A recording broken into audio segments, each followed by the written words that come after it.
তাকাব্বালাল্লাহু মিনহা ওয়া মিনকুম। ঈদ মুবারক।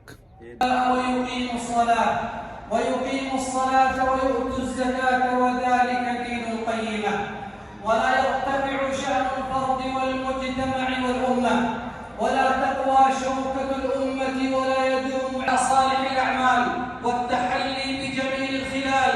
أمر بالصلاة والزكاة والصوم والحج ورغب في الصدق والعفاف وأمر ببر الوالدين وصلة الأرحام والإحسان إلى المرأة واليتيم والفقير والمسكين وغيرها من الأعمال ونهى عن الظلم والجور والكذب والغش والزور والمستحقق نصرها إلا إذا حققت هذين الشرطين: الإخلاص لله تعالى والمتابعة لرسوله صلى الله عليه وسلم، وكانت على ما كان عليه رسول الله صلى الله عليه وسلم.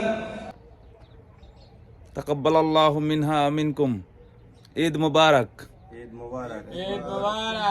আমরা এখন ঈদের নামাজ পড়ে এসে আমাদের বাসার সামনে থেকে আমরা একটু সবাইকে নিয়ে, সবাই আসলে নাই, এখনো কয়েকজন বাকি আছে, বাইরে আছে, আমরা একটু ভিডিও করে নিচ্ছি।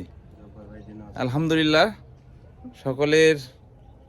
সকলেই দোয়া করবেন, যেহেতু আমরা প্রবাসে আছি, প্রবাস থেকে আপনাদেরকে স্মরণ করছি, আমাদেরকেও স্মরণ করবেন ইনশাল্লাহ।